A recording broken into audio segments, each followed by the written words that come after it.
I was supposed to have pledged a lifetime of love to become husband and wife, but my marital life with David became a hell for me. His parents doted on him, and he prioritized them over me, making unreasonable demands. I refused to let them ruin my life.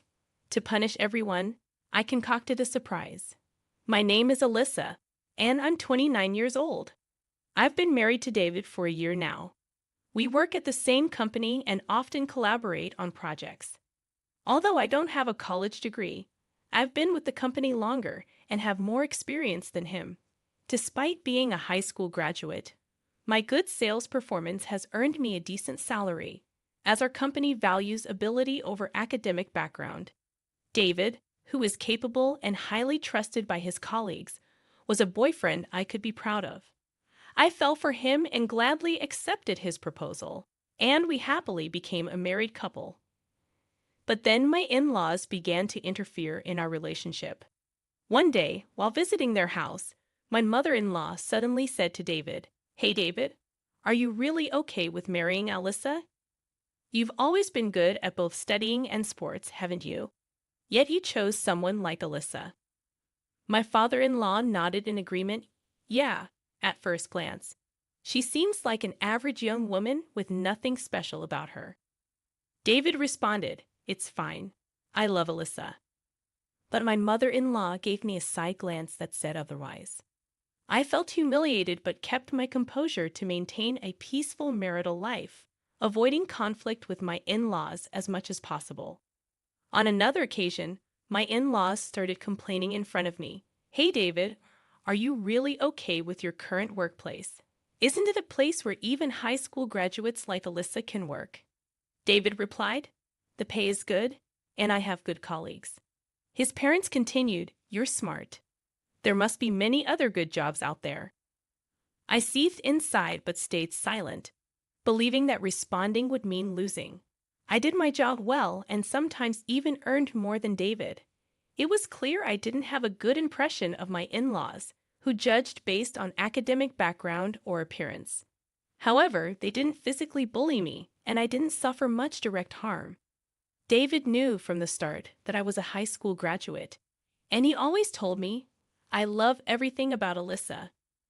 I took pride in my achievements at a company that valued ability over academic background, and I believed David was on my side. However, after a while, an incident broke out. Out of nowhere, David began speaking of something unbelievable. "Hey, I've been thinking. I've decided to switch to a different job." "Wait, what? What are you talking about all of a sudden?" I asked, stunned. "I was talking to my parents and realized our company even hires high school grads like you, Alyssa," David said. "I have a college degree, so there must be a better job out there for me." "Are you serious? You're insulting both me and the company," I retorted. "But it's true, isn't it? There's no need for me to work at a job that even a high school graduate can do. Plus, my mom said she could introduce me to a job through someone she knows." "Stop it. We are blessed with a good work environment, and now you're saying something like this. You're nagging." I finally realized I'm not someone who should be stuck in a place like this. It was clear his parents had influenced him, and he convinced himself that he was too good for our company. The very next day, without discussing it with me, he submitted his resignation and left the company. Only a year into our marriage, my husband had quit the job where we met, without a second thought. He switched to a factory job his mother arranged, where his salary dropped to about half of what it was. The only advantage was that it was close to home, making commuting easier. About a week after starting the new job, he began to complain. "That guy, even though he never went past middle school, has the nerve to tell me what to do," David said, scattering his clothes about. "Wait, why are you so angry? If you make such a loud noise, it's going to bother the neighbors," I tried to calm him. "Shut up? Why do I, a university graduate, have to be bossed around by a low-level boss who's just a middle school graduate? You just started there. It can't be helped. He's your boss, right? I don't care. He can't even study, but he has the nerve to boss me around. Damn it. Who's the real problem here? What can a newcomer do without instructions from your boss? You chose to switch jobs, so bear with it a little. I know that already. Would he be able to continue at his current workplace? How long could he endure the situation? My attempts to soothe him only worsened his mood. Every day became a struggle to get him to work. My doubts were confirmed when he caused a major issue at the factory. You broke the factory equipment, I exclaimed, shocked. My husband slammed his hand on the table. It's not my fault. It's that damn boss who pissed me off. But that doesn't mean you should break the factory equipment. That's absolutely unacceptable. What were you thinking? I had no choice. That guy was bossing me around even though I'm a university graduate. His boss, who had only graduated from middle school, had criticized David for not working seriously. In response, David insulted his boss's academic qualifications. The fault was clearly with David, so everyone sided with the boss. Enraged, David went into a violent rage, damaging part of the conveyor belt and stopping the production line. This led to his immediate firing and a large claim for damages. Since it was a factory his parents had introduced, they had to pay the damages as well. As a result, David lost all his savings, and even his parents' retirement fund seemed to vanish instantly. My parents are struggling right now, but they're moving into this apartment next week, David said. I let out an absurd gasp of surprise. Living together. I never heard about this, I protested. You're my wife, right? Just listen and keep quiet. This is a done deal, Babbitt. With those words, David left the room, slamming the door. A few days later, my in-laws actually moved into our home. I thought it was a joke, but it became my harsh reality. Living together was absolutely impossible, so I confronted them directly. Father-in-law, mother-in-law, living together is a problem. Shut up. It's your fault our son couldn't make it at the factory, my father-in-law snapped. That's right. You neglected David's mental care, didn't you? Added my mother-in-law. Wait a minute. How is this my fault? I asked, bewildered. Can't you shut up? Our life is a mess because of you, they continued. That's right. If you had done things right, this wouldn't have happened. It's all your fault, so living together is natural, right? The logic is all messed up. Living together is impossible. Shut up. Our home was rented, and we've already terminated the lease. There's nowhere else to go, my father-in-law said. That's right. We have nowhere else to go other than here, echoed my mother-in-law. Despite moving in without permission, my in-laws had a lot to say. Furthermore, David began to insult me, egged on by his parents. Hey, Alyssa, I married you. You should be happy to be married to someone as excellent as me, shouldn't you? Forget about that. Can't you start looking for a job soon? It's hard on the household finances now that we're living together. What did you say? You're cheeky for a wife. Supporting your husband is a wife's duty. And supporting your husband's family is also a wife's duty, right? I'm getting sick of you spouting nonsense as if it makes sense, I muttered. Neither David nor my in-laws helped with household chores at all. I had a job too, so I couldn't make elaborate meals, and the cleaning inevitably got neglected, no matter what they said.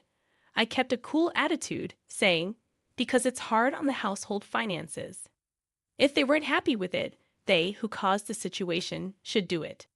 I maintained this attitude for several days until one day, David finally vented his frustration. Hey, what's with your attitude? You're lacking respect for me and my parents. Enough already. I work every day and do all the housework on top of that.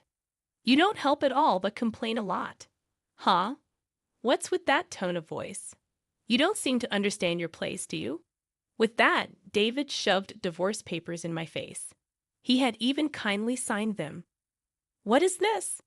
Can't you see? It's a divorce paper. Even a high school graduate can understand that, right? Are you serious? Of course. If you have complaints about me and my parents, then we're getting a divorce. Staring at the divorce papers, David spoke with a triumphant look. Let me tell you, even if you throw it away, it's useless. I have more prepared. Understand? If you don't want to be divorced, listen to what I say, you stupid high school graduate wife. In that moment, my rage burst forth. I couldn't stand to be with these people anymore. Since he went to the trouble of preparing it, I'd put it to good use. Clutching the divorce papers, I began to plot my revenge. First, I recorded the numerous insults from my husband and in-laws on a voice recorder. When my belongings were deliberately broken, I made sure to document that as evidence. By this time, David had started working odd jobs, but none of them lasted even a week. It was as if he had given up on our family. One day, as soon as David came home, he announced, "Oh man, I quit this job too because it was too boring." "Huh, again? You have no right to complain to me, right?" "Yeah, Dad, Mom." My in-laws just nodded with smiles. This was a usual occurrence, but on this day, my father-in-law delivered the final blow. "Speaking of which, I've quit too," David's father announced. "What? Father-in-law? What are you talking about?" "That's what I'm saying. I've quit my job. I'm planning to live off you, Alyssa." "Wait, what?" "You see, my son is too brilliant and prideful to work under those who only graduated middle or high school. We're counting on you, Alyssa, a high school graduate, to work hard." "Yeah, let's count on our lowly educated Alyssa to work hard, right, dear?" What were they even saying? They intended to live off not their son, but their daughter-in-law. I couldn't stand it any longer. With my father-in-law and David's simultaneous resignation, I knew there was no point in spending any more time with this family. I finally decided to put all my plans into action. The first thing I did was sign a contract for a new apartment. It wasn't for all of us to move in, of course. It was a new place for me alone. However, I needed time to move without my husband and in-laws noticing, so I gifted them a 5-day trip to give me time to pack. Upon receiving the trip tickets, my mother-in-law was thrilled. "A trip?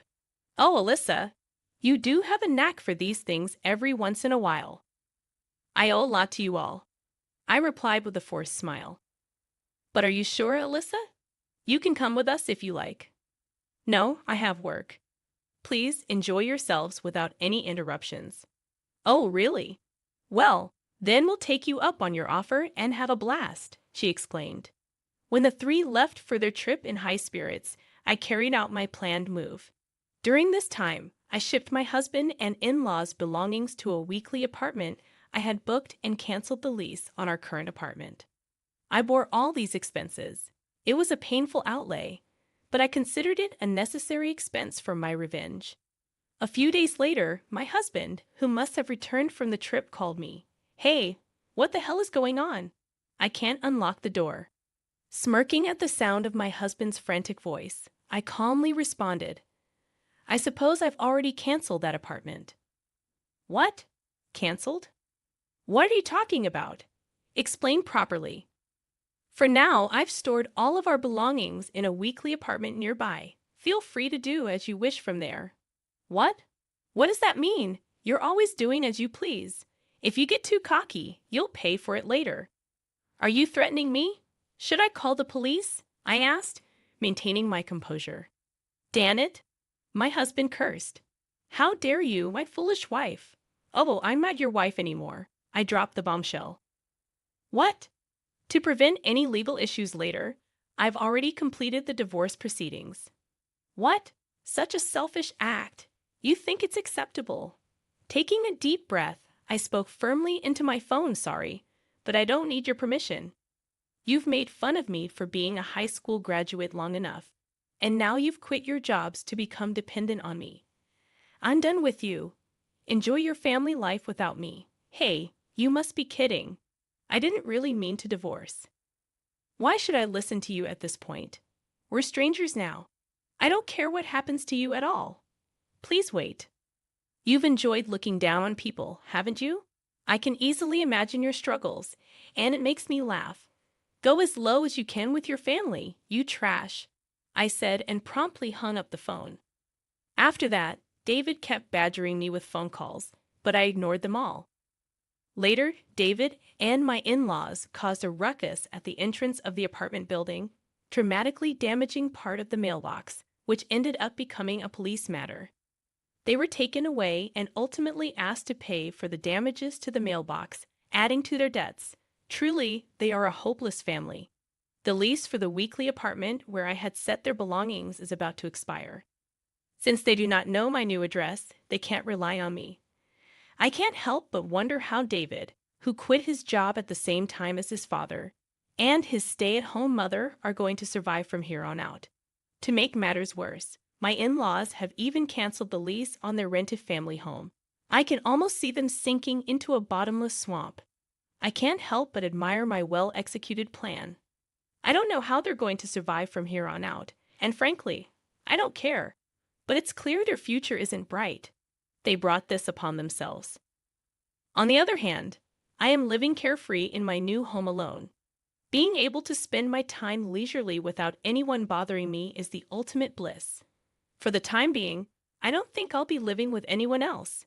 From now on, I plan to thoroughly enjoy my time free of any worries.